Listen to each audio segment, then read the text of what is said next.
এই সিঙ্গারপুর 6 মাস পর্যন্ত লাগাতার শুধু বাঁচতেই থাকবে, বাঁচতেই থাকবে, বাঁচতেই থাকবে। আল্লাহু আকবার বলে। 6 মাস পর্যন্ত বাড়তেই থাকবে, বাঁচতেই থাকবে, বাঁচতেই থাকবে। এক পর্যায়ে দুনিয়ার জমিনে আমরা বিভিন্ন বড় বড় পাহাড়, ছোট বড় অনেক পাহাড় আছে না নাই?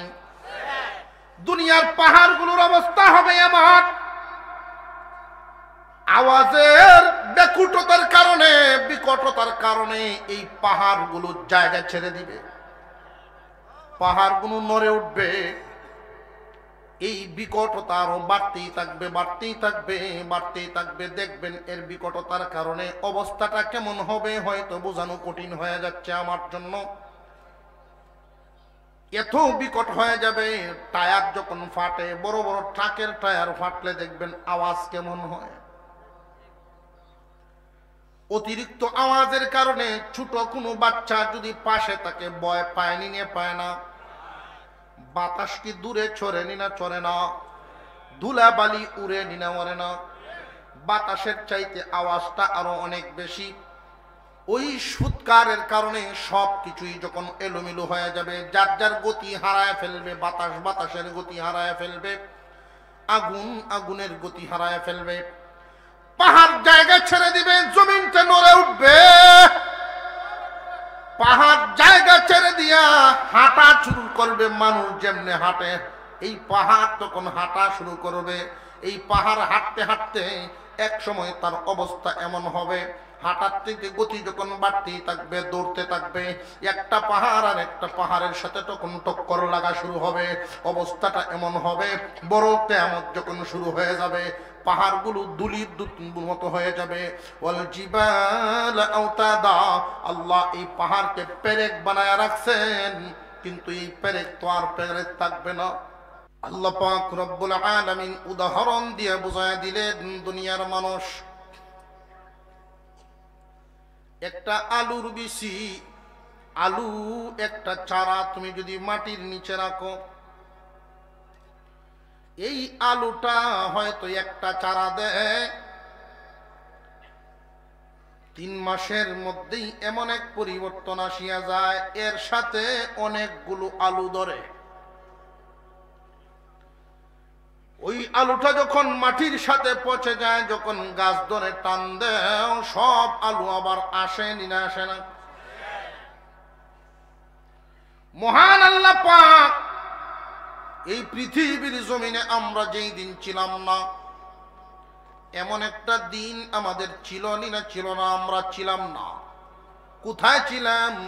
প্রথমে রুহের জগতে আলমে আরোহা, এরপরে আলমে রাহেম, আলমে আরহাম, মার রেহেমের মধ্যে ছিলাম। মা বাবার মিলনের মাধ্যমে দুনিয়ার জমিনে আসার রাস্তা করে দিয়েছেন কে? আল্লাহ রাব্বুল আলামিন। কিছু কাল মার গর্ভে রাখার পরে দুনিয়ায় নিয়ে আসলেন। এই দুনিয়ার রং তামাশা পায়া অনেক মানুষ আখিরাত ভুলে গেছে। এমন বুলা বলছে, অথচ এই দুনিয়া আখিরাতের স্যাম্পল। দুনিয়ার জমিনে যা আমরা দেখি সব আখিরাতের স্যাম্পল। আখিরাতে আল্লাহ রাখছেন গুডাউন। এক কাপ পানি আর এই সুরমা নদীর পানি বেশ কম আছে না নাই?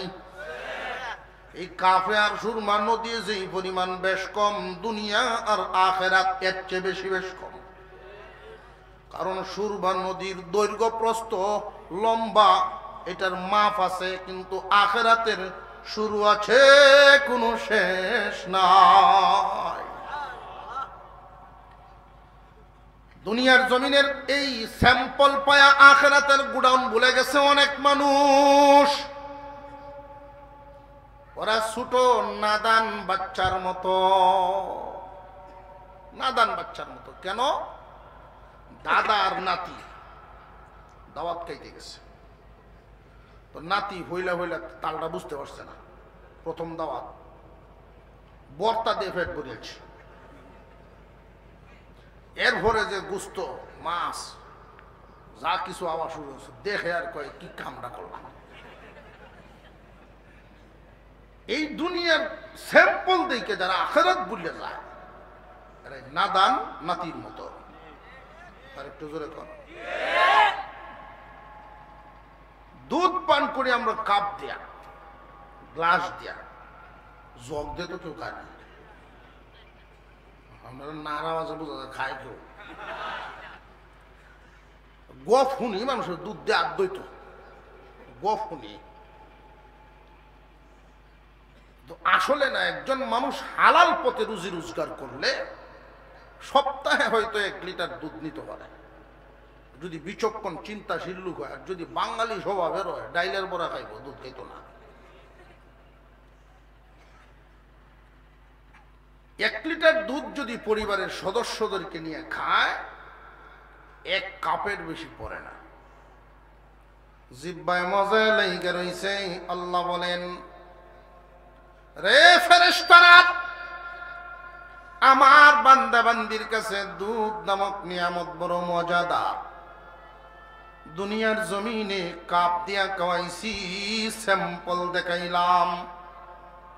ফেরেশতারা রে, আমার বান্দা বান্দির জন্য জান্নাতের ভিতরে দুধের নদী বানায়া দাও। দুধের নদী থাকবে, কত খাইবেন, কেমনে রাখবেন আল্লাহ জান্নাতে? মহান আল্লাহ বলেন, ইন্নাল্লাযীনা আমানু ওয়া আমিলুস সালিহাতি কানাত লাহুম জান্নাতুল ফিরদাউসি নুজুলা। যারা ঈমান এবং নেক আমল নিয়ে যাবে, আল্লাহ তাদেরকে জান্নাতে মেহমান বানায়া রাখবেন। আর একটু জোরে কর না সুবহানাল্লাহ। সুবহানাল্লাহ কি লস আছে মনে করেন? এটা ভাববেন না যে হুজুর বাইল বুলতে কোয়াইতেছে আমরা খামাখা, এটা ভাববেন না। সুবহানাল্লাহ একবার যদি কেউ বলে, সুবহানাল্লাহ অর্থ আল্লাহ পবিত্র। আল্লাহ বলেন, বান্দা তুমি আমারে পবিত্র বললেও আমি পবিত্র, না বললেও আমি পবিত্র। তুমি যে আমারে পবিত্র বললা, আমি তোমারে পবিত্র বানায়া দিলাম। ঠান্ডা তো কিছু হয়েছে না, মুখ হল এখন বেশা ভাগ করছে। এত ঠান্ডা হইলো কেমন না, ওই নদীর বাতাসে।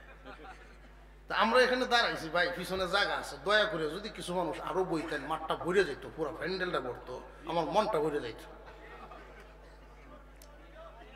কারণ যাক, হুজুর ছেড়ে দিচ্ছেন 5-7 মিনিট আগে, আমি নদী পার হইতে এমন সময়ও গেছে আমার জিন্দিগিতে, এই ওয়াজের বয়সে 2.5 ঘন্টা বক্তা আগে আনসারি সব থাকতে। উনি তো 60টাও রাখছেন মাহি আনসারি রহমতুল্লাহ আলাই, হুন্দে কইছেন চলতে তাক, আমি চলতেই আছে। উনি আমারে চলতে তাক কই আরেক ওয়াজ গেছেন। সেই মাহফিল শেষ করে যেতে আইছেন, বুঝেন। 1 মাহফিল থেকে আমি আশায় বইছি, যাক হুজুর তো এটা শেষ করে আই হব না, আমার চলতে তাক কই আরেকটা গেছেন, সেইটা করে যেতে আইছেন। কর্তৃপক্ষ করে গেছে অসুবিধা নাই, গাড়ির তেল আছে, চলবো। কি মজার লোক আছেন। আল্লাহ জান্নাতের উঁচা মাকাম দান করেন, বলুন না আমি।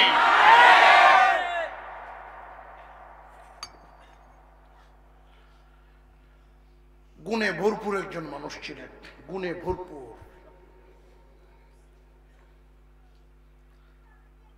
আপনারা এদিক সেদিক চলে গেছেন, আমার মনটা নষ্ট হয়ে যায়, খারাপ হয়ে যায়। 10 মিনিট আগে আসতে পারলাম না।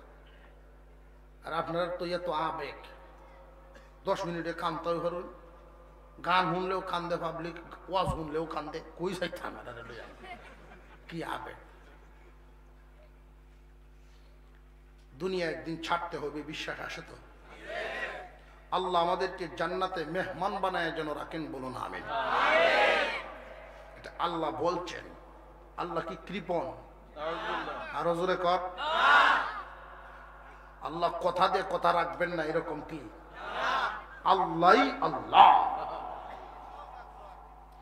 মেহমান বানাবেন যে, এই কথাটায় একটু ভয় লাগতেছে। দুনিয়ার জমিনে মেহমান কারোর বাড়িতে বেশি দিন থাকে না। আল্লাহ তো জান্নাতের ভিতরে আমাদেরকে কিছুদিন রাখবেন না, বেশি দিন, চিরদিন। তাহলে মেহমান কেন বললেন? দুনিয়ার জমিনে লক্ষ্য করে দেখবেন, কেউ যদি কোনো গরিব মানুষের বাড়ির মেহমানও হয়, সকালবেলায় নাস্তার পরে দুপুরে কি খাবেন এই চিন্তা মেহমানের না, ওটা বাড়িওয়ালা।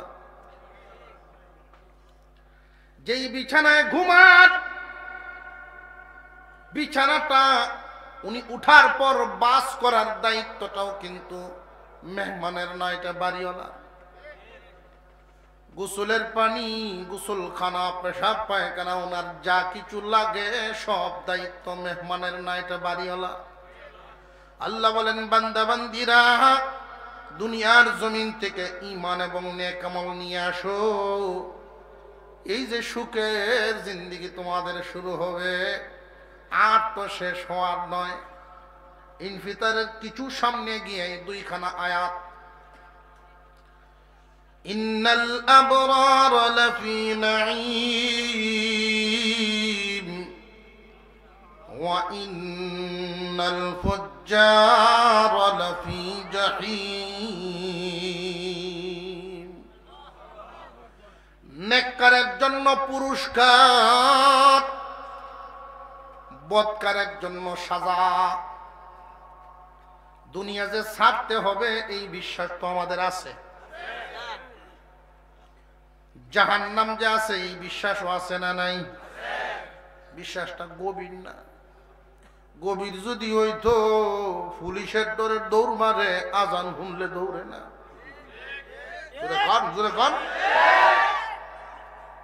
ইলেকশন উপলক্ষে কয়েকদিন আগে মামলা চলতেছে, ধান কাটা শুরু হয়েছে অগ্রায়ণে। গাড়ি চলতেছে গ্রামের ভিতর দিয়ে, মাটির রাস্তা, এক হাওড়ের মধ্যে গিয়ে লাইট পড়ছে, দেখি 17-18 জন মানুষ এক জায়গা, মাথায় সব এক দিক দিয়ে শুয়ে রয়েছে, খোলা আসমানের নিচে বন শুয়ে রয়েছে। কি ব্যাপারে এত মানুষ এই হাওড়? আমি লাভছি, তোর 2-3 জন আইসে, হুজুর আপনি লাইট বন্ধ। আমরা পুলিশের ডরে রাত্রে আর ঘর ঘুমাইছি না।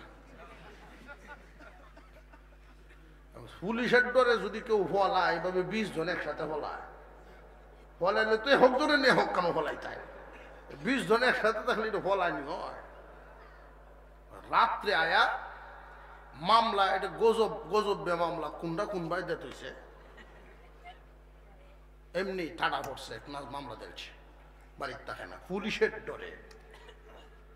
অথচ আল্লাহর ভয়ে কিন্তু ফজরের সময় গড় ছাড়ে না, এশার সময় সে বিছনা ছাড়ে না, চেয়ার ছাড়ে না। দুনিয়ার জমিন ছাড়তে হবে এই বিশ্বাস কেমন আছে জানি না, বিশ্বাস আছে ঠিক, পরিপূর্ণ গভীর না। পরকালের বিশ্বাস যার যত গভীর হবে, তার আমল তত সুন্দর হবে।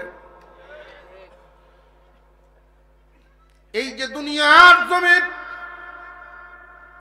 যারা মনে করেন এই দুনিয়ায় আসল ঠিকানা, একদিন ছিলাম না, একদিন থাকবো না, মাটির সাথে মিশে যাব, দুনিয়া দুনিয়ায় থাকবে, নাস্তিকদেরকে উদ্দেশ্য করে যারা পরকাল বিশ্বাস করে না, মহান আল্লাহ পাক রব্বুল আলামিন এদের জন্য বলেন এই কথা, ইদাস সামাউ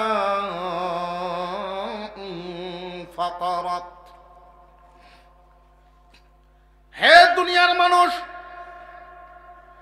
এই দুনিয়ার জমিনটাকে তোমরা যারা স্থায়ী মনে করো, স্থায়ী মনে করিও না। কেন জানোনি? এই যে বিশাল আসমান, আপনার আমার পয়গম্বর বলেন, জমিন থেকে আসমান হলো 500 বছরের রাস্তা। তাও আবার কিসের গতিতে 500 বছরের রাস্তা? সবচেয়ে দ্রুত গতিতে, সবচেয়ে দ্রুত গতিতে। সবচেয়ে দ্রুত গতি বলতে কি? সবচাইতে দ্রুত গতি সম্পন্ন এই দুনিয়ার জমিনে সবচেয়ে দ্রুত গতি সম্পন্ন হলো আলো। প্রতি সেকেন্ডে 1,86,000 মাইল চলতে পারে। এই গতি সম্পন্ন যানবাহন যদি কেউ কখনো আবিষ্কার করেও ফেলে, তবু ওই মানুষ আসমানে যেতে পারবে না, 500 বছর হায়াত নাই। জমিন থেকে আসমান 500 বছরের রাস্তা। আল্লাহর রাসূল বলেন আসমানটা পুরো 500 বছরের রাস্তা। ওই আসমানটার ব্যাপারে আল্লাহ বলেন ইদাস সামাউ ফাতারাত, যখন আসমান বিদীর্ণ হয়ে যাবে, আসমান যেদিন ফেটে যাবে। আসমান ফেটে যাবে মানে কি, যে আসমান চৌচির হয়ে যাবে ফেটে। কেমনে ফাটবে? ইসরাফিল আলাইহিস সালাম আল্লাহ পাকের একজন ফেরেশতা, ইসরাফিল আলাইহিস সালামের হাতে মহান আল্লাহ পাক রব্বুল আলামিন সিংহা দিয়ে রাখছেন। ওই সিংহায় যখন ফুৎকার দিবেন, এই সিংহার ফুৎ 6 মাস পর্যন্ত লাগাতার শুধু বাজতেই থাকবে, বাজতেই থাকবে, বাজতেই থাকবে। আল্লাহু আকবার বলেন। 6 মাস পর্যন্ত বাড়তেই থাকবে, বাজতেই থাকবে, বাজতেই থাকবে। এক পর্যায়ে দুনিয়ার জমিনে আমরা বিভিন্ন বড় বড় পাহাড়, ছোট বড় অনেক পাহাড় আছে না নাই? দুনিয়ার পাহাড়গুলোর অবস্থা হবে এমন, আওয়াজের ব্যাকুটতার কারণে, বিকটতার কারণে এই পাহাড়গুলো জায়গা ছেড়ে দিবে, পাহাড়গুলো নড়ে উঠবে। এই বিকটতা আরো বাড়তেই থাকবে, বাড়তেই থাকবে, বাড়তেই থাকবে। দেখবেন এর বিকটতার কারণে অবস্থাটা কেমন হবে হয়তো বোঝানো কঠিন হয়ে যাচ্ছে আমার জন্য। এত বিকট হয়ে যাবে, টায়ার যখন ফাটে, বড় বড় ট্রাকের টায়ার ফাটলে দেখবেন আওয়াজ কেমন হয়। অতিরিক্ত আওয়াজের কারণে ছোট কোনো বাচ্চা যদি পাশে থাকে ভয় পায়, নিয়ে পায় না। বাতাস কি দূরে ছড়ে নি না ছড়ে না? ধুলা বালি উড়ে নি না ওড়ে না? বাতাসের চাইতে আওয়াজটা আরো অনেক বেশি। ওই ফুৎকারের কারণে সব কিছুই যখন এলোমেলো হয়ে যাবে, যার যার গতি হারায় ফেলবে, বাতাস বাতাসের গতি হারায় ফেলবে, আগুন আগুনের গতি হারায় ফেলবে, পাহাড় জায়গা ছেড়ে দিবে, জমিনটা নড়ে উঠবে। পাহাড় জায়গা ছেড়ে দিয়া হাঁটা শুরু করবে, মানুষ যেমনে হাঁটে এই পাহাড় তখন হাঁটা শুরু করবে। এই পাহাড় হাঁটতে হাঁটতে এক সময় তার অবস্থা এমন হবে, হাঁটার থেকে গতি যখন বাড়তেই থাকবে, দৌড়তে থাকবে, একটা পাহাড় আর একটা পাহাড়ের সাথে তখন টক্কর লাগা শুরু হবে। অবস্থাটা এমন হবে, বড় কিয়ামত যখন শুরু হয়ে যাবে, পাহাড়গুলো দুলির মতো হয়ে যাবে। ওয়াল জিবাল আওতাদা, আল্লাহ এই পাহাড়কে পেরেক বানায় রাখছেন, কিন্তু এই পেরেক তো আর পেরেক থাকবে না। মহান মাওলাই কারীম এই পাহাড়গুলোর বর্ণনা দেন এইভাবে, আল কারিআতু মাল কারিআ ওয়া মা আদরাকা মাল কারিআ ইয়াউমা ইয়াকুনুন নাসু কাল ফারাশিল মাবসুস ওয়া তাকুনুল জিবালু কাল ইহনিল মানফুস। আল্লাহ পাক রব্বুল আলামিন বলেন, বিকট আওয়াজ, এই আসমান এমনি ফাটবে না, বিকট আওয়াজের কারণে একদিন ফেটে যাবে আসমান। এই আসমান যখন ফাটবে দুনিয়ার হালত কেমন হবে? যারা দুনিয়াকে স্থায়ী জায়গা মনে করে তাদের জন্য আল্লাহ পাক এই আয়াতগুলোতে আলোচনা করেছেন, দুনিয়ার জায়গায় থাকবে না। মহান আল্লাহ পাক একটা পরীক্ষার হল বানাইছেন এই দুনিয়াটাকে। একজন মানুষ, আমরা এখানে যারা আছি আজ থেকে 100 বছর আগে কেউ ছিলাম এখানে? কি এমন কি কেউ আছে? আগামী 100 বছর পরে কেউ থাকবো না। পৃথিবীর জমিন পরীক্ষার হল বানায় আল্লাহ পাঠাইছেন, এই হল রাখবেন না, হল ধ্বংস হয়ে যাবে। মহান মাওলাই কারীম আল্লাহ পাক রব্বুল আলামিন যখন এই শব্দটা বাড়াইতেই থাকবেন, বাড়াইতেই থাকবেন, ইসরাফিলের আওয়াজ বাড়তেই থাকবে, পাহাড়গুলো দুলির মতো হবে। কেমন? উদাহরণ হিসেবে আল্লাহ বর্ণনা করেন, লেপ তুষক বানানোর জন্য যে তুলাগুলো আমরা ধুলিত করি, পিটানোর পরে যে কোনা কোনা তুলা উঠতে থাকে, ওই রকম বিশাল পাথরের পাহাড়গুলো। এই আওয়াজ আরো বাড়তেই থাকবে, বাড়তেই থাকবে। আল্লাহ বলেন আকাশ তখন বিদীর্ণ হয়ে যাবে, ফাটা মারবে। 500 বছরের রাস্তা সম পরিমাণ পুরো পাহাড়টা, পুরো আসমান, এই আসমান যেই দিন বিদীর্ণ হয়ে যাবে, তখন তারকারাজি দিয়া যে সাজাইছেন, চাঁদ এবং সূর্য দিয়া যে সাজাইছেন, ওই তারকারাজির অবস্থা কি হবে? আসমান যদি ফেটে যায়, তারকাগুলোর অবস্থা কি হবে? মহান আল্লাহ পরের আয়াতেই বলেন, ইযাস সামাউ ফাতারাত ওয়া ইযাল কাওয়াকিবু ইনতাসারাত। মহান আল্লাহ পাক রব্বুল আলামিন বর্ণনা করেন, ওই তারকাগুলো তখন এদিক ওদিক ছড়ায় ছিটায় ছিটায় ছিটায় চলা শুরু করবে, ছিটকে ছিটকে পড়া শুরু করবে তারকাগুলো। অথচ এই তারকাগুলোর হালত বোঝেন, এই তারকাগুলোর অবস্থাটা বুঝেন, ছিটকে ছিটকে পড়বে যখন। আল্লাহ বলেন এই তারকার অবস্থাটা বর্ণনা করেছেন। বিজ্ঞান যত অগ্রসর হয়, মানুষ দুনিয়ার ব্যাপারে জানতে পারে, এই পৃথিবীর জমিন থেকে সূর্যটা 13 লক্ষ গুণ বড়। সূর্যটাই হলো 13 লক্ষ গুণ বড়। হাজার হাজার সূর্য মিলেও একটা তারার সমান হবে না। সারা আসমান ভর্তি তারকা। আসমান ফেটে যাওয়ার কারণে তারকাগুলো এদিক ওদিক ছুটাছুটি করবে, একটা তারকার সাথে টক্কর লাগা শুরু হবে। টক্কর লেগে গেলে সব যখন একাকার হয়ে যাবে, সমুদ্রের অবস্থাটা আল্লাহ পরের আয়াতে বর্ণনা করেন। সমুদ্রের হালত কি হবে?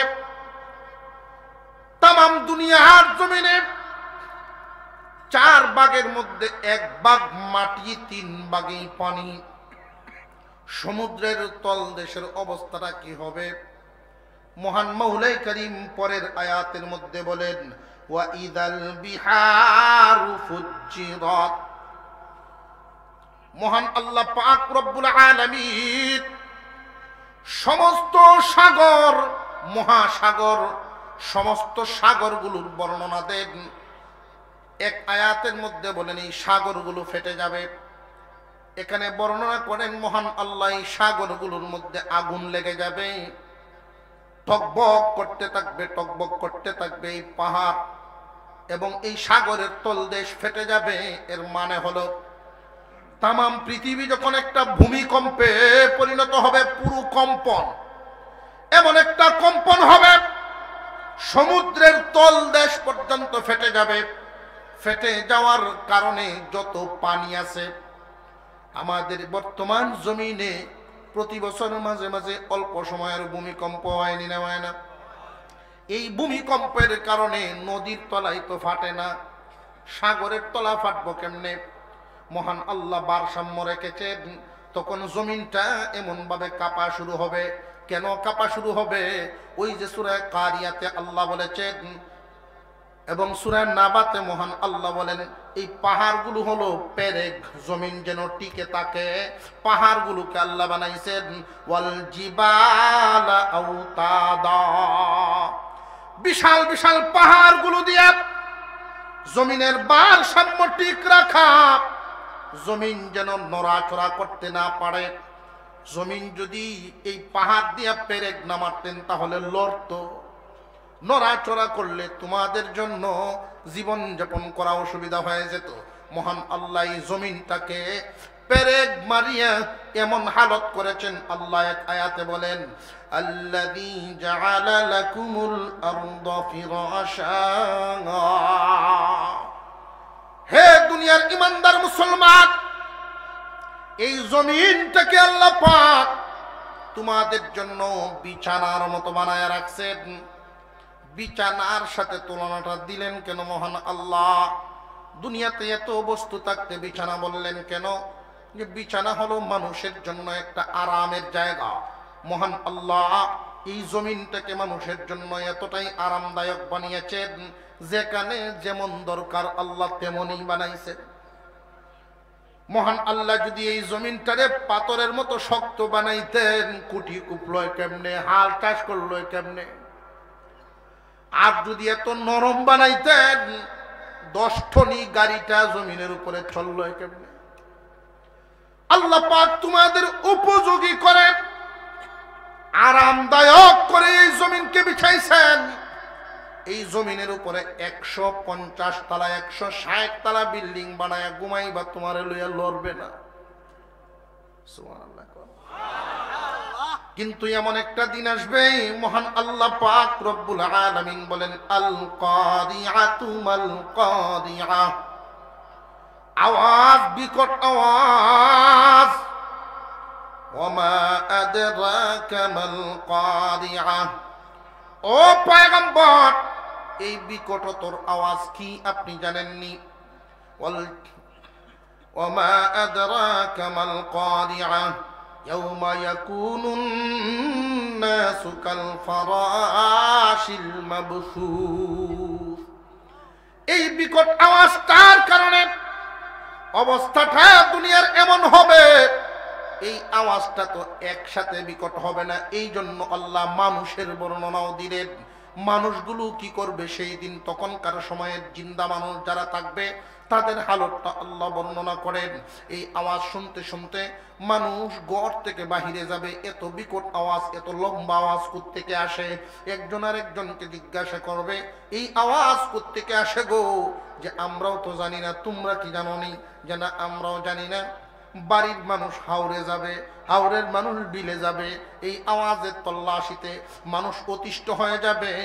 এক সময় মানুষ কানের পর্দা পেটে মারা যাবে। তাম দুনিয়ার মানুষগুলোর অবস্থা হবে আমার। পাহাড় যখন চলা শুরু করবে, রুই রুই হয়ে যাবে। জমিনের ভারসাম্য আর ঠিক থাকবো না, নড়া শুরু করবো। জমিন যখন নড়া শুরু করবে, বিশাল এক ভূমিকম্প। আল্লাহ পাক রব্বুল আলামিন এই ভূমিকম্পের বর্ণনা দেন। সমুদ্রের তলদেশ ফাটিয়া যাবে, এমন ফাটা দিবে সমুদ্রের সমস্ত পানি ভূগর্ভের ভিতরে ঢুকা শুরু করবে।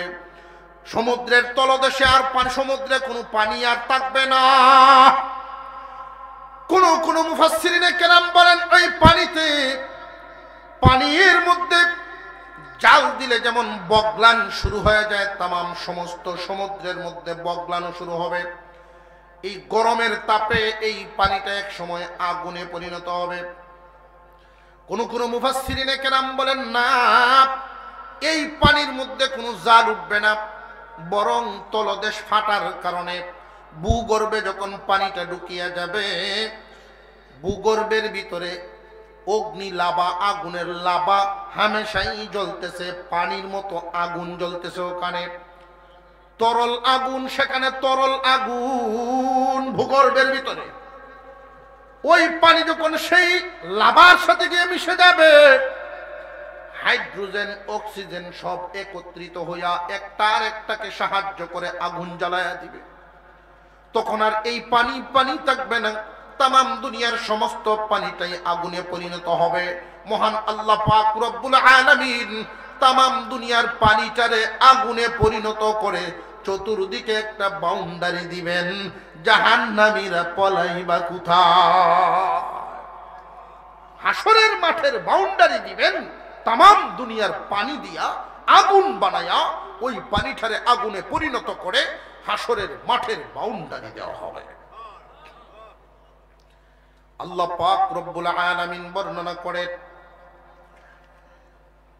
ওয়া ইযাল কুবুর বুসিরাত, হাসরের মাঠের বাউন্ডারি দেওয়ার পরে এই দুনিয়া যখন একাকার হয়ে যাবে। এক হাদিসের মধ্যে আসছে, আল্লাহর রাসূল বলেন, দুনিয়ার জমিনে এক সময় যখন কেউই আর থাকবে না, মহান আল্লাহ পাক রব্বুল আলামিন ডাক দিবেন, কে আছো যারা খোদা দাবি করতে? এমন কি কেউ আছো নি? কেউ তো আর ডাকে সাড়া দিবে না, সব শেষ। একমাত্র থাকবেন কে? জবান খুলে আওয়াজ দিয়া বলেন, কে? কুল্লু মান আলাইহা ফান ويبقى وجه ربك ذو الجلال والإكرام तमाम পৃথিবীর যা কিছুই আমরা দেখি সব হবে লয়, একমাত্র চির অক্ষয় চির অক্ষম একমাত্র মহান মাওলাই করিম চির অক্ষমতার থেকে যিনি পবিত্র মহান আল্লাহ পাক রব্বুল আলামিন, যিনি আগেও ছিলেন, যার শুরু নাই শেষ নাই, আল্লাহ আল্লাহ, কোন সৃষ্টির সাথে যার কোনো তুলনা নাই, মহান আল্লাহ চিরগরিয়ান, তিনি মহান, একমাত্র তিনি থাকবেন। আল্লাহ পাক রব্বুল আলামিন আবার ইসরাফিলকে জিন্দা করাইবেন, সিংহা লাগায়া ফু দেওয়াইবেন। দ্বিতীয় ফুৎকার দিলে অবস্থাটা কি হবে? মানুষকে আবার কবর থেকে উঠাবেন। পরের আয়াতেই মহান আল্লাহ বলেন, ওয়া ইযাল কুবুর বু'সিরাত, মানুষ দলে দলে কবর থেকে উঠতে থাকবে। যেই বিশ্বাস আবু জেহেলের ছিল না, আবু জেহেলের বাহিনীদের নাই, বর্তমান জামানায়ও একদল মানুষ নাস্তিকরা এমন আছে, নাস্তিকরা এমন আছে, যেই মানুষগুলো আল্লাহ আবার যে আমাদেরকে জিন্দা করবেন, করতে যে পারবেন, এই বিশ্বাস এদের নাই। মহান আল্লাহ পাক রব্বুল আলামিন ঘোষণা দিলেন কবর থেকে আবার উঠাবেন। ওই দিন মানুষ দেখতে পারবে, কি দেখবে? আলিমাত নাফসুম মা কদ্দামাত ওয়া আখারাত। ওই দিন মানুষ জানতে পারবে, মানুষ জানতে পারবে তার আমল নামা কদ্দামাত ওয়া আখারাত, আগের পরের আমল নামা যা আছে সব মানুষ জানতে পারবে। মুফাসসিরিনে কেরাম বলেন, আগের পরের বলতে কি বুঝাইলেন? মানুষ দুনিয়ার জমিনে আগে যত আমল করিয়াছে, এই আমল পাঠানোর পরে এই আমল পাঠিয়েছে, এগুলো দেখতে পারবে। যে সমস্ত আমল করছে নেক আমল, আর যে সমস্ত কাজ আমল করে নাই, ওটা যে বাদ গেল, মানুষ বুঝতে পারবে আমার সামনে যা আছে এটা হলো আমার কাজে লাগবে, আর এই সময়টা কাজে লাগাইতে পারি নাই। মানুষের জিন্দেগি পুরাটাই কি কাজে লাগায় না? বেশিরভাগই বেহুদা সময় দেখবেন চায়ের দোকানে, আড্ডায় সাড্ডায় আছে না নেই? আরো জোরে কোন। আলিমাত নাফসুম মা কদ্দামাত ওয়া আখারাত, আগে পরে যত আমল সব ব্যাপারে এদিন মানুষ জানবে। মহান আল্লাহ পাক রব্বুল আলামিন ওই দিন মানুষকে জানায়া দিবেন। আগে এবং পরে বলতে বুঝাইছেন, আগে যা করেছো পরে তা পাইবা। আগে যা করেছেন পরে তা ভাবা যাইবনি না যাইত না? আরো জোরে কর। আপনার অমনোযোগিতা আছে নাকি? আর কিছুক্ষণ চলতো?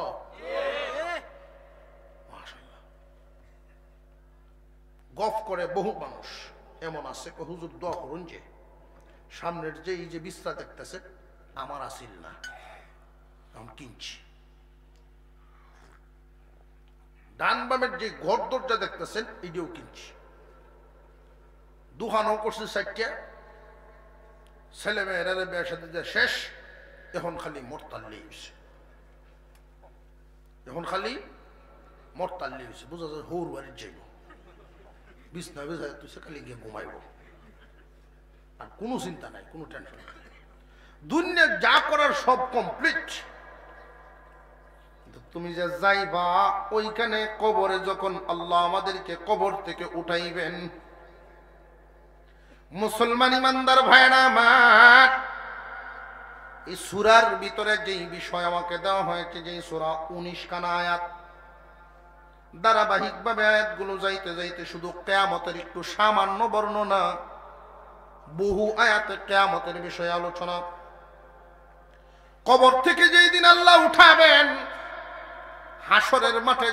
হাসরের মাঠে যাওয়ার আগে আমরা বুঝতে পারবো আমাদের কার কি হালত। কখন থেকে বোঝা যাবে জানেননি? আমরা মানুষ আর অন্যান্য প্রাণীতে বেশ কম আছে। ইন্নাল আবরারা লাফি নাঈম ওয়া ইন্নাল ফুজ্জারা লাফি জাহিম।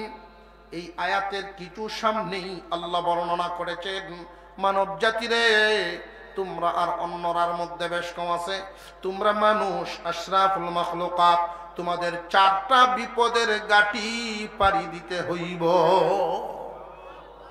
কয়টা বিপদের গাটি? 1 নাম্বার মরণ নামক বিপদের গাটি। তুমি আল্লাহকে মানো আর না মানো, নেককার হও আর বদকার হও, নারী হওয়ার পুরুষ হও, যুবক হওয়ার বৃদ্ধ হও, ধনী হও আর গরিব হও, মূর্খ আর শিক্ষিত যাই হও না কেন, তোমার জন্য বিপদের গাটি মরণ। এই মরণের গাটিটা পাড়ি দিতেই হবে। মরণ নামক গাটি পাড়ি না দেওয়ার কোন সুরত রজুরে কন।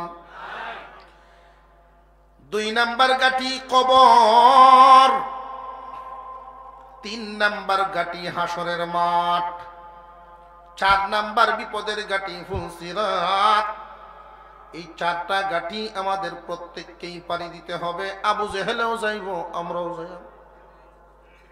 এমন কোন মানুষ নাই যেই মানুষের সামনে 4টা গাটি নাই, কিন্তু এই মানুষগুলো 2 ভাগে বিভক্ত হবে। আল্লাহ ঘোষণা করেন, ইন্নাল আবরারা লাফি নাঈম, নেককারের জন্য শান্তি আর শান্তি, ওয়া ইন্নাল ফুজ্জারা লাফি জাহিম, বদকারের জন্য সাজা আর সাজা। এই 4টা বিপদের ঘাটি আমাদের সামনে অপেক্ষা করছে। তিলাওয়াত ধারাবাহিকভাবে করে এসে যেই আয়াতে পৌঁছলাম, সেখান থেকে আল্লাহ বলেন, আলিমাত নাফসুম মা কদ্দামাত ওয়া আখারাত। যেই দিন তোমরা কবর থেকে দাঁড়াইবা, সকলেই যার যার আমলনামা জানতে পারবা। সকলের কামাই, যার যার কামাই বুঝে আসবে, কে কি কামাই করে গেছো, কি পাঠাইছো, সব গিয়া সেইখানে পাইবা। আগে যা করেছো পরে সব পাইবা, আগের পরের হালত সব জানা হবে। পরবর্তীতেই মহান আল্লাহ বলেন, ইয়া আইয়ুহাল ইনসানু মা গাররাকা বিরাব্বিকাল কারীম।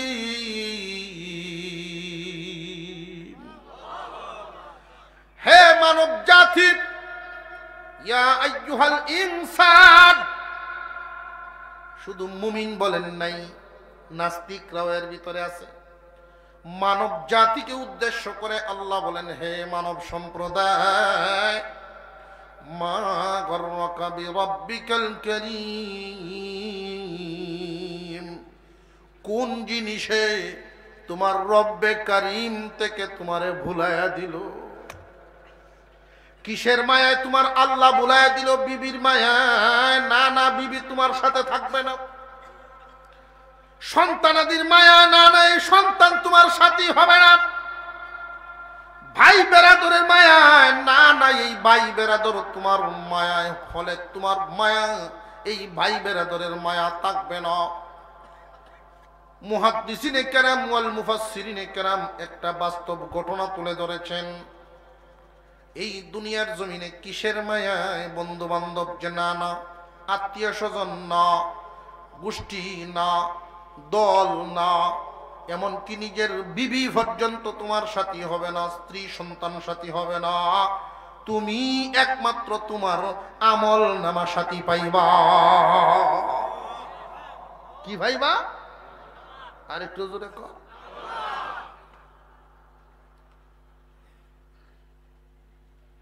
দুই ভাই, একজন তবলিগি আর একটা সায় সর্দারি করে এলাকা।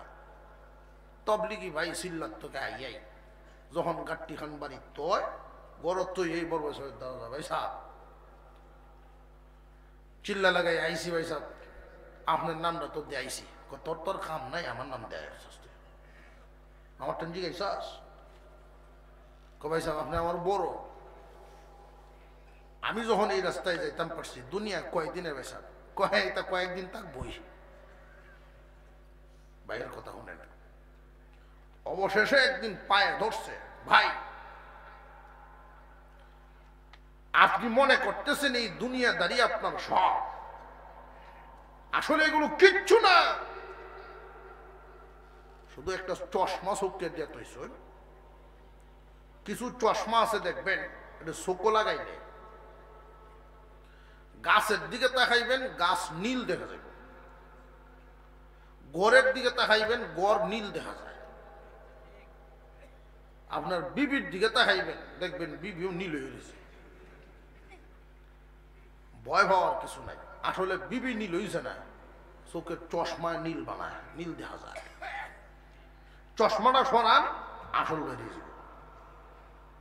এই দুনিয়ার রঙিন চশমা দিয়া, দুনিয়াদারির চশমা দিয়া যখন দেখবেন সব মজা লাগবে দুনিয়ার, কিন্তু দিনদারির চশমা দিয়া যখন দেখবেন এই দুনিয়াকে তখন তুচ্ছ মনে হবে, নিজের আমলকেই আসল মনে হবে।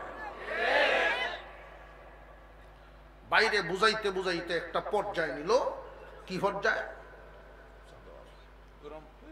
তোমরা এটা দেওয়ার থেকে খালি আমরা তেল তো বরণ লাগবে, মেশিন চলবো।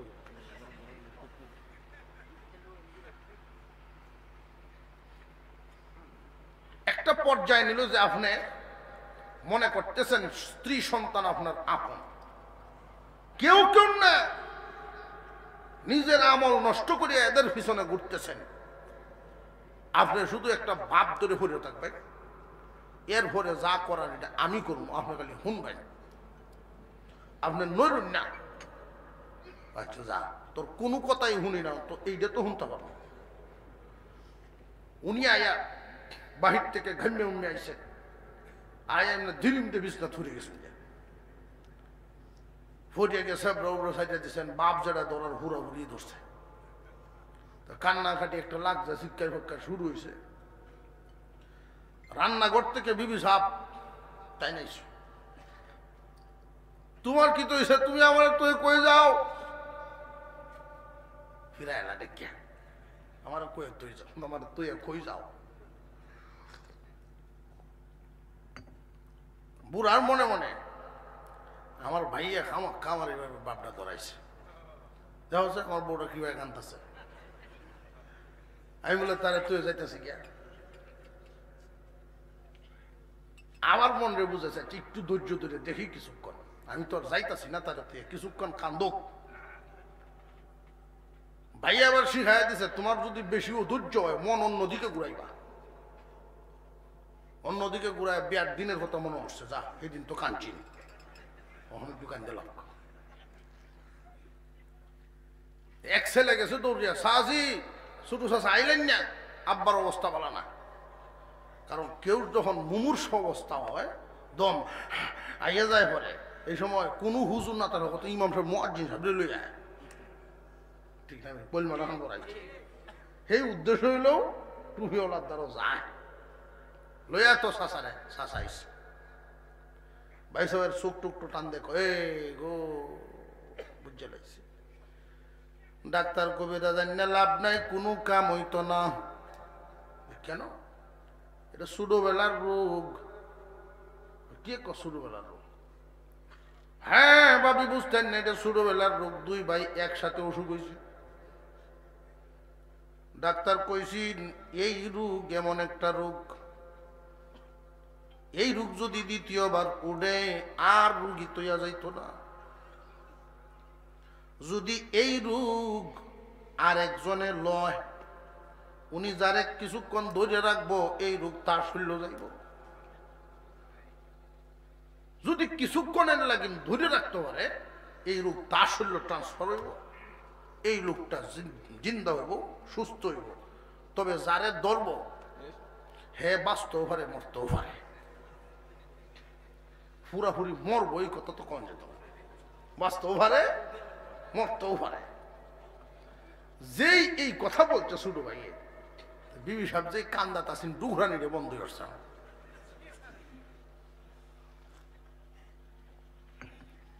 বন্ধ হয়ে যায়, একটু সাইড হয়েছে। যদি লাগাল ভায়ালায় ধরে তো বিপদ, কানলে একটু দূর থেকে কান্দি। তো উনি ডাকতেছেন বড় ছেলেরে, শোন তোরে অনেক কষ্ট করে মানুষ করছে, এই বাইয়ে দিন রাত মেহনত করে মানুষ করছে, আমল তো কোনো কিছুই করতে ভালো না, তুই এই রূপটা ল, তোর বাপে অন্তত কয়দিন তাকে আমলটা ঠিক করুক। আব্বার জিন্দিগি তো অনেক গেছে, এখন তার হতে যাইতে যাও, আমার এটার লেগে ডিস্টার্ব করো। সুটটারে ডাক দিছে, শুধু হুত তুমি কি কও? তো বড় ভাই সাহেবের যে মত, আমারও তো হিমতি, আমার এখনো বহুত কিছু সারা জিন্দিগি সামনে পড়ে রয়েছে, আমি বিয়াটা পর্যন্ত করছি না। বিবি সাহেবকে বলল, তুমি তো কবুতরের জোড়া, কবুতরের জোড়া, তুমি কি কও? বিবি সাহেব জবাব দে, জামাই মরলে কি দেশ হবে না বাবা? ভাই সাহেব কইসলাম না, তুমি এখন চিনছনি দুনিয়া কারে কয়? নাম লেখাইছস ঠিক আছে, আজ থেকেই বুঝে আসছে নিজের আমল ছাড়া কোনো গতি নাই। আল্লাহর পয়গম্বর হাদিস শরীফের মধ্যে বলেন, এই পৃথিবীর জমিনে প্রত্যেকটা মানুষের তিনটা করে সাথী হয়, তিনটা সাথী হয়। এক নাম্বার সাথী হলো দুনিয়ার দ্বন্দ্বলত, দুই নাম্বার সাথী আত্মীয় স্বজন, তিন নাম্বার সাথী আমল নামা। আমল নামা, দ্বন্দ্বলত, আত্মীয় স্বজন, সাথী কয়টা? যেই মাত্র তোমার জান বেরিয়ে যাবে, রূহ বাইর হওয়ার সাথে সাথে দ্বন্দ্বলত নামক সাথী খান শেষ। তোমার সম্পদের মালিক হবে তোমার রেখে যাওয়া ওয়ারিশগণ, সম্পদে তোমার আর কোনো মালিকানা নাই, তোমার সাথে কোনো বন্ধুত্বই নেই। তুমি যেই চেয়ারে বসে ব্যবসা করো সারাদিন, এই চেয়ারে তোমার ডাকে আর বলে, তুমি কিন্তু আমার এত কঠিন বন্ধু মনে করো না, চিরবন্ধু মনে করিও না। তোমার আগে আমার আরেকজন বন্ধু ছিল, তার আগে আরেকজন বন্ধু ছিল, তার আগে আরেকজন বন্ধু ছিল। তুমি এখন আছো, এমন একটা সময় আসবে তোমাকেও আমার উপরে রাখবো না, আরেক বন্ধু এইনে বসাইব।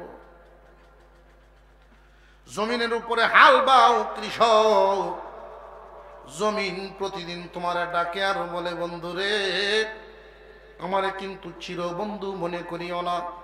তোমার আগে আমার বুকে অনেকজনই হাল বাইয়েছে, আমাকে খুব আপন মনে করেছে, কিন্তু আমি আসলে কাউকেই দুনিয়ার জমিনে রাখি নাই, সব মানুষকেই আমার পেটের ভিতরে বড়েছি।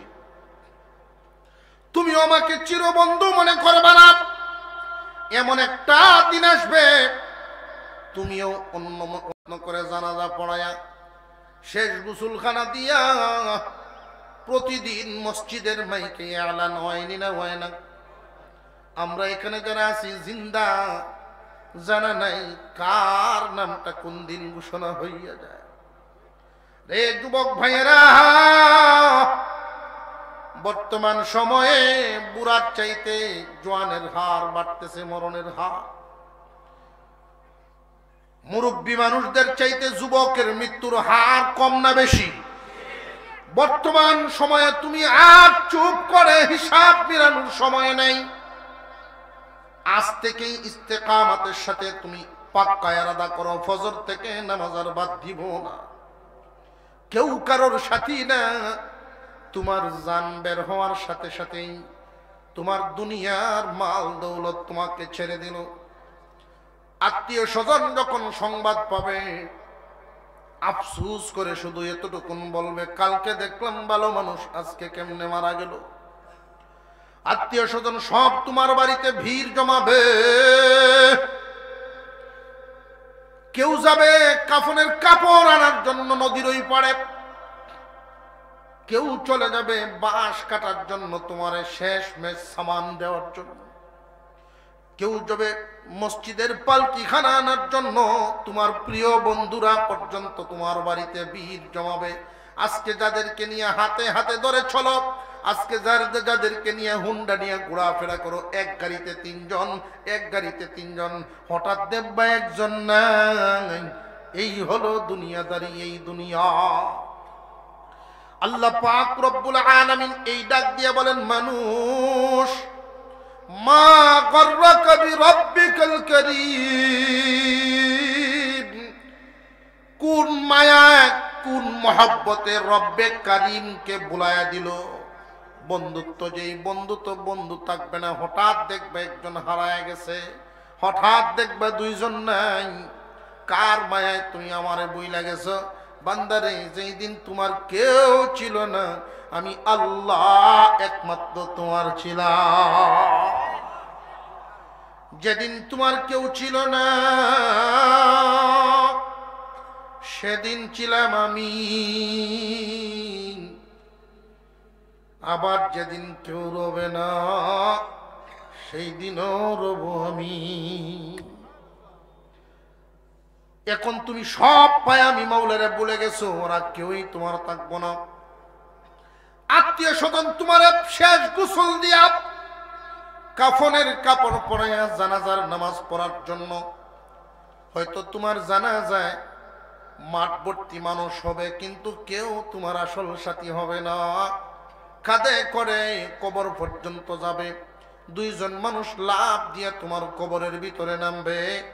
এই যে লাশটা, তোমার এত মায়ার শরীর, এত মোহাব্বতের বডি, কত যতনের দেহ, ওই দেহ কানা সাদা কাফন দিয়ে মরে আছে। এই দিন তোমারে কবরের ভিতরে শুয়াইয়া বাঁশের কাঠকে দিয়া এই যে কপাট লাগাইবে, এই কপাট বন্ধ তো হইল হইল, জীবনে আর কোনদিন কপাট খোলা হবে না। এখানে আমরা যারা আছি প্রত্যেকের এই ঠিকানা ওই বনি না, ওই তো না, প্রত্যেকের জন্য এই হালত অপেক্ষা করতেছে। বন্ধু বান্ধব আত্মীয় স্বজন তারাও বিদায়, এরপর থেকেই কিন্তু আর তারা নাই। মৌত নামক প্রথম গাঠি, দ্বিতীয় গাঠিটাই কবর। কবর তো এমন একটা অন্ধকার ঘর, সাপ বিচ্ছুর ঘর। কবর প্রতিদিন ডাক দিয়া বলে, রে মায়ের উম্মত, আমি বড় কষ্ট করে জায়গা, কবরের ভিতরে আসতে হলে তুমি সামান নিয়ে আইসো। হুজুর আকরাম সাল্লাল্লাহু আলাইহি ওয়াসাল্লাম বলেছিলেন, আবু যর, কবরের জগৎ বড় লম্বা সফর, সামানটা ভালো করে বেঁধো। কবরের জগৎ বড় লম্বা সফর, সামানটা ভালো করে বেঁধো। যেই মানুষ পৃথিবীর সর্বশেষ মৃত্যুবরণ করবে, সেও 40,000 বছর কবরে থাকবে। ওই মানুষটাও যদি 40,000 বছর কবরে থাকে, আপনি আমার কি গতি? আল্লাহ পাক রব্বুল আলামিন এই কবরটার হালত কি করবেন না করবেন, বিশ্বনবী বলেন, আল কবরু রাউযাতুম মির রিয়াদিল জান্নাহ আও হুফরাতুম মিন হুফারিন নার। কবর হয়তো কারোর জন্য জান্নাতের বাগান হবে, আর না হয় কারোর জন্য জাহান্নামের গাড়া হয়ে যাবে। এই কবরের মধ্যে যখন লাশটা রেখে আসা হয়, ফেরেশতা চলে আসবে, মুনকার নাকির নেককারের সাথে একভাবে সাক্ষাৎ দিবেন, বদকারের সাথে আর একভাবে সাক্ষাৎ দিবেন। যদি আপনি নেককার হন, আপনার সাথে সাক্ষাৎ দিবে সাদা পোশাক পরিহিত অবস্থায় মুরব্বী মানুষ, মুখ ভর্তি সাদা দাড়ি। কোন কোন বর্ণনায় মুরব্বী নয়, যুবক বয়সের সাদা পোশাক পরিহিত অবস্থায় যুবক বয়স নিয়ে তোমার সামনে সুন্দর সুশ্রী চেহারা নিয়ে সামনে হাজির হবে। আইসাই জিজ্ঞাসা করবে, মার রব্বুকা। কবরের প্রথম প্রশ্ন, উত্তর দেন রব্বি আল্লাহ। সবাই একসাথে বলেন আমাদের রব কে?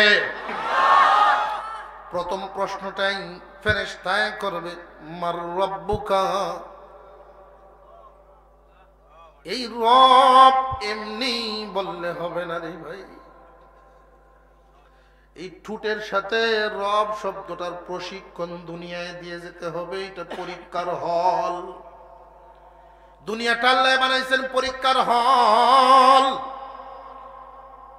হয়তো আলোচনা সব সময় এটা হয় না, আমি একটা তত্ত্ব দিই আপনাদেরকে। রুহের জগতে ছিলাম, মনে নাই, মার গর্ভে ছিলাম, মারে দেখছি, কথাটা তো মনে আছে। মা লালন পালন করেছেন, এটা আমাদের জানা আছে না নাই? মার গর্ভে আমরা ছিলাম, আমাদের তিনটা হালত। মার গর্ভে প্রত্যেকটা মানুষ কয়টা হালতে থাকে? তিনটা হালত। হয়তো সোজা অবস্থায়, নইলে বাঁকা অবস্থায় এই দুনিয়ার জমিনে আসার সময় রুকুর সেজদার হালতে দুনিয়াতে ভূমিষ্ঠ হয়। দুনিয়াতে ভূমিষ্ঠ হওয়ার সময় মাথা আসে আগে, পা আসে পরে, সেজদার হালত ভূমিষ্ঠ হয়ে যায়। হালত তিনটা, সোজা বাঁকা, এরপরে সেজদা। এই দুনিয়ার জমিনে নামাজেও তিনটা হালত, সোজা, রুকু, সেজদা। এই তিন হালতের মধ্যে একটা নামের জফাজফি, এক নামের জফাজফি দৈনিক 5 ওয়াক্ত। রব নামের জপাজপি তোমার টুটের সাথে থাকতে হবে দৈনিক 5 বার। এই তিনটা হালতে, সুজা হালত, রুকুর হালত, সেজদার হালত। শব্দটা কি? রব। আরো জোরে কোন নাম? আরো জোরে। আলহামদুলিল্লাহি রাব্বিল আলামিন। রবের নাম আছে না নাই? আবার যখন রুকুতে গেলেন বাকার হালতে, সুবহানা রাব্বিয়াল আযীম। রবের নাম আছে না নাই? আবার আপনি সাজদায় যান, ওইখানেও রবের নাম, সুবহানা রাব্বিয়াল আ'লা। ওইখানেও রবের নাম। তিন হালতে রবের নামের জফাজফি। রব নামের জপাজপি দৈনিক 5 বার। নামাজের হালতে যারা জপবে, টুটের সাথে যাদের এই শব্দটার সম্পর্ক থাকবে, মুনকার নাকির আয়েশা প্রথম জিজ্ঞাসা করবে, মার রব্বুকা। যেই মানুষ বালেগ হওয়ার পর থেকে সারা জীবন বিশেষ সময়ে, বিশেষ পদ্ধতিতে, বিশেষ সময় অর্থাৎ 5 ওয়াক্ত, বিশেষ পদ্ধতি নামাজ, বিশেষ সময়ে বিশেষ পদ্ধতিতে এই শব্দটাই নামের জপাজপি করছে যারা, উত্তরে বলবে তারা রব্বি আল্লাহ। ওমা দীনুকা, উত্তর দিবে দীনি আল ইসলাম। ওমান নবিয়ুকা নবিয়ুনা মুহাম্মাদুর রাসূলুল্লাহ। তিন প্রশ্নের উত্তর পরীক্ষায় পাস। আল্লাহ ডাক দিয়ে বলবেন, ফেরেশতা আমার বান্দা সহি উত্তর দিয়ে দিছে, আমার বান্দারে জান্নাতি পোশাক পরায় দাও, আমার বান্দাকে জান্নাতি বিছানা বিছায়া দাও, জান্নাত থেকে একটা দরজা খুলে দাও। এক ঘুম দিবে বাসর রাতে যেইভাবে দামান ঘুমায়, একটা ঘুম দিবে। বর্ণনায় পাওয়া যায় এই ঘুমটা তার কাছে কেমন মনে হবে। ফজরের 2 রাকাত সুন্নত নামাজ পড়তে লাগে যতক্ষণ, ইসরাফিলের সিংহার আওয়াজ তার কানে লাগবে। উঠার জন্য যেই ফু দিবে, উঠার জন্য যেই ইসরাফিলের সিংহার আওয়াজে উঠবে, তার কাছে লাগবে সময় গেছে মাত্র এতক্ষণ। ফজরের 2 রাকাত সুন্নত নামাজের মতো লাগবে। অথচ রাসূল বলেন, যেই ব্যক্তি সর্বশেষ মারা যাবে সে 40,000 বছর কবরে থাকবে, টেরই পাবে না, এক ঘুমে চলে যাবে তার জিন্দেগি এত সুখে। পক্ষান্তরে একজন বদকার কবরের মধ্যে যখন থাকবে, তার হালত হবে রব নামের জফাজফি নেই, নামে মুসলিম দিনে নেই, নামে মুসলিম দিন নেই। দিন কারে কয়? নিজের মতে চলে, নবীর মতে চলে না, নিজের তরিকায় চলে, ইহুদি খ্রিস্টানদের তরিকায় চলে, রসুলের তরিকায় চলে না। রাযীতু বিল্লাহি রাব্বা ওয়া বিল ইসলামি দীনা ওয়া বিমুহাম্মাদিন রাসূলা। আল্লাহর মতো একজন রব পায় আমি খুশি, ইসলামের মতো দিন পায় আমি খুশি, নবী মুহাম্মদুর রাসূলুল্লাহর মতো নবী পায় আমি খুশি। যেই মানুষ খুশি ব্যবহারেই বোঝা যাবে। যদি দেখা যায় প্লেয়ারদের মতো মাথার সাইজ করে, প্লেয়ারদের মতো নায়কদের মতো মুখের হালত করে, বোঝা গেল রসুলের তরিকা শুধু মুখেই মহব্বত, আসলে তার অন্তরে মহব্বত নাই। যদি থাকতো, এই চিন্তা থাকতো, কবরে তো আমার উত্তর দিতে হবে, কথায় আর কাজে মিল না থাকলে উত্তর হবে না। প্রশ্ন করা হবে মান রব্বুকা, ওই দিন বদ্দিন বিয়ামল বদকার ওই মানুষগুলো দুনিয়ার জমিনে কেউ কিছু না পারলে কি বলে? হায় হায় হায় হায় হায় হায়। ওই সময় শুধু বলবে হায় হাতা হায় হাতা লাদ্রি, আমি কিচ্ছুই জানি না। তিনবারই উত্তর দিবে কিচ্ছু জানি না। এমনি আযাবের ফেরেশতা আসবে, তার কবরটারে জাহান্নামের গাড়া বানায় দেওয়া হবে। হাতুরা থাকবে একটা। আল্লাহর রাসূল বলেন দুনিয়ার সমস্ত মাখলুক মিলিয়েও এই হাতুরা বাসাইতে পারবে না। এই হাতুড়ি দিয়া যখন একটা বাড়ি মারবে, দাউ দাউ করে এই আগাতে কবরের মধ্যে আগুন জ্বলে যাবে। এই আগুন জ্বলতেই থাকবে, জ্বলতেই থাকবে। এক ওয়াক্ত নামাজ থেকে আরেক ওয়াক্ত নামাজ পর্যন্ত মাত্র জ্বলবে। চিৎকার দিবে আর বলবে কত লক্ষ বছর গেছে। ফেরেশতারা বলবে লক্ষ বছর না, মাত্র এক ওয়াক্ত নামাজ গেছে।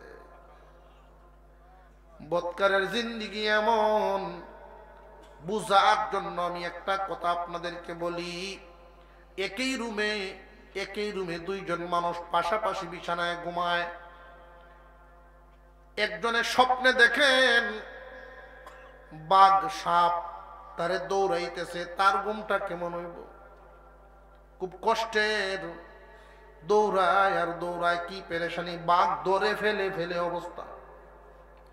পক্ষান্তরে পাশিয়ার একজন শুয়ে শুয়ে স্বপ্নে দেখতেছে ফুলের বাগানের ভিতরে ঢুকছে, ফল ফুল খাইতেছে, দেখতেছে, গ্রান নিতেছে, কত আনন্দ। পাশে আবার তার বিবি শরবত নিয়ে ঘুরতেছে। আসেন দুজন, কত সুন্দর বিছানা আছে, বসি শরবত খাই। সুসজ্জিত অবস্থায় প্রথম রজনীর মতো তার বিবি। তার স্বপ্নটা এইভাবে যাইতেছে, দুইজনের ঘুমটা আমরা দেখতেছি দুজন ঘুমে, কিন্তু হালত কি দুইজনের সমান না অনেক বেশ কম? ঠিক তেমনি হবে কবরের জগৎ। এরপরে হাসরের মাঠ। নেককারদেরকে আল্লাহর আরশের ছায়া তলে, কিছু বিশেষ গুণীদেরকে হাসরের মাঠ থেকে যখন বিদায় হব, ফুলসিরাত পাড়ি দিয়া কেউ যাবে জাহান্নামে, কেউ জান্নাতে। আল্লাহ যেন আমাদেরকে জান্নাতবাসী করেন, সকলেই বলেন আমিন।